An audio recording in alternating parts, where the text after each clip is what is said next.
এটা খাওয়ার মতো হয়ে গেছে। এবার তোমাদের দেখাচ্ছি, দেখো কিরম মুচমুচে হয়েছে, দেখেছো আওয়াজ পাচ্ছ?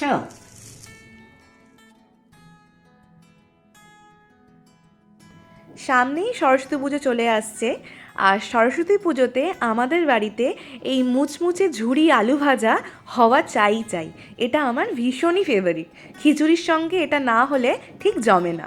আর এখন যেহেতু শীতকাল, তাই নতুন আলুতে যেহেতু স্টার্চ কম থাকে, তাই এই আলু ভাজাগুলো একদম ঝিরিঝিরি হয় এবং মুচমুচে হয়। কীভাবে বানাবে দেখে নাও। আজকে তোমাদের একটা নতুন ধরনের শীতকালের যে নতুন আলু, সে আলু দিয়ে ঝিরি আলু ভাজা তৈরি করা দেখাবো। সরস্বতী পূজায় তোমরাও এটা খিচুড়ির সঙ্গে খেতে পারবে এবং আমার নাতি নাতনি খুব ভালোবাসে এটা। এবার আলুর খোসাটা ছাড়িয়ে নিচ্ছি।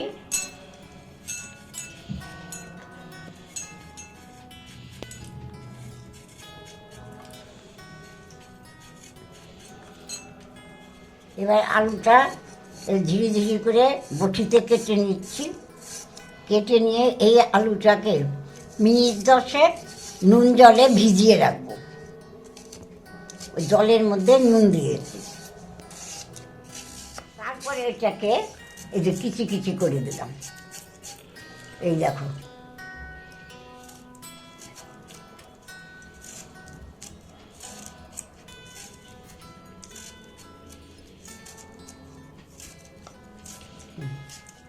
এবার আলুগুলো যে জলে নুন জলে ভিজাচ্ছি। এই যে নুন জল, এই যে এইবার এই যে এক ঝুড়ি আলু, এই পুরোটা ঠিক এইভাবে কেটে নুন জলে 10 মিনিট ভিজিয়ে নিয়ে তারপর নুন হলুদ মাখিয়ে রেখে ওটাকে ভাজতে হবে। এই যে 10 মিনিট ভিজিয়ে নিলাম। ভিজিয়ে জল থেকে এইরকম নিংড়িয়ে বার করে নিতে হবে আলুটাকে।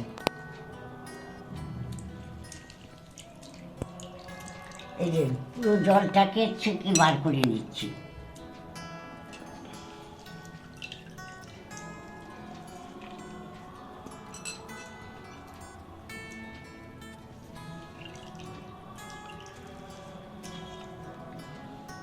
জলে ভিজিয়ে নিলাম।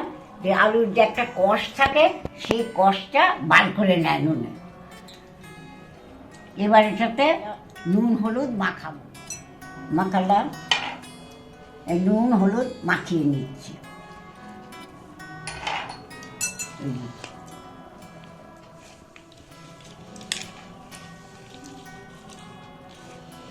হ্যাঁ, নুন হলুদ একটু মাখিয়ে রাখলে জলটা বেরিয়ে যাবে।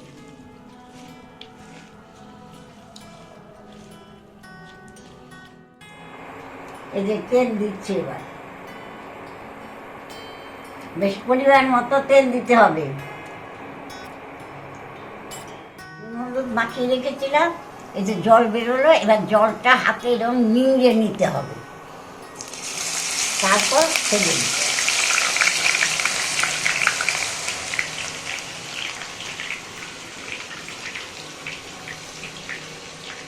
তাহলে খুঁটি দিয়ে না,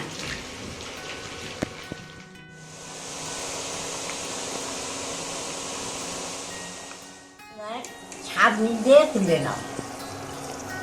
এগুলো ছাঁকনি দিয়ে তুলে নিতে হবে। এই যে রংটা দেখো,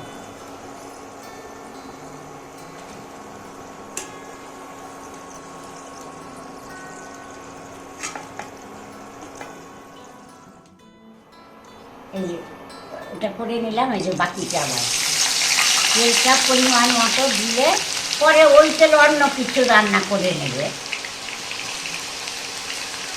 ভাজাটা তাড়াতাড়ি হয় এবং ভালো হয়। খাওয়ার মতো হয়ে গেছে।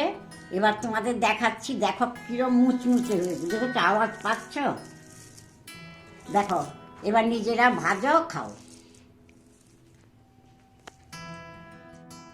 দেখতেই পারলে এই আলু ভাজাটা কত সহজভাবে বানানো যায় এবং কতটা মুচমুচে হয়। তবে এই আলু ভাজাটা কিন্তু খুব ভালোভাবে তোমরা এয়ারটাইট বক্সে অথবা কোনো কাচের জার বা কোনো টিফিন বক্সেও খুব ভালোভাবে উপরে কাগজ মুড়ে রাখবে, তাহলে এটা কিন্তু মিয়ে যায় না। একদম এয়ারটাইট বক্সের মধ্যে কিন্তু রাখতে হবে। আর এভাবে তোমরা চাইলে 10-15 দিন ইজিলি এটাকে রাখতে পারো, যতক্ষণ না শেষ হয়ে যায়।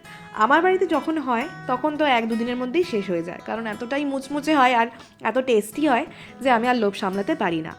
আমরা সাধারণত বাইরে পিকনিকে অথবা বিয়ে বাড়িতে যে আলু ভাজাটা খেয়ে থাকি, ওরা কিন্তু নুন বা হলুদ দিয়ে এভাবে মাখিয়ে রাখে না, এবং মাখিয়ে না রাখার ফলে যখন আমরা আলু ভাজাটা খাই সেটা নুনটা মানে উপর দিয়ে নুনটাকে ছড়িয়ে নিয়ে তবে ভাল লাগে খেতে। কিন্তু এটা তুমি শুধু শুধুও খেতে পারবে, এতটাই ভালো লাগে খেতে। ভাত, সামান্য ডাল, লেবু আর এই আলু ভাজা, ব্যাস জমে যাবে। আর শীতকালে যেহেতু নতুন আলু খুবই অ্যাভেলেবেল বাজারে, তো এটা বানানো কিন্তু খুবই সহজ। প্রসেসটা দেখলে আশা করি একদম ওই প্রসেস ফলো করেই রান্নাটা করবে। আজকে তাহলে আসি, পরের দিন আবার দেখা হবে। টাটা।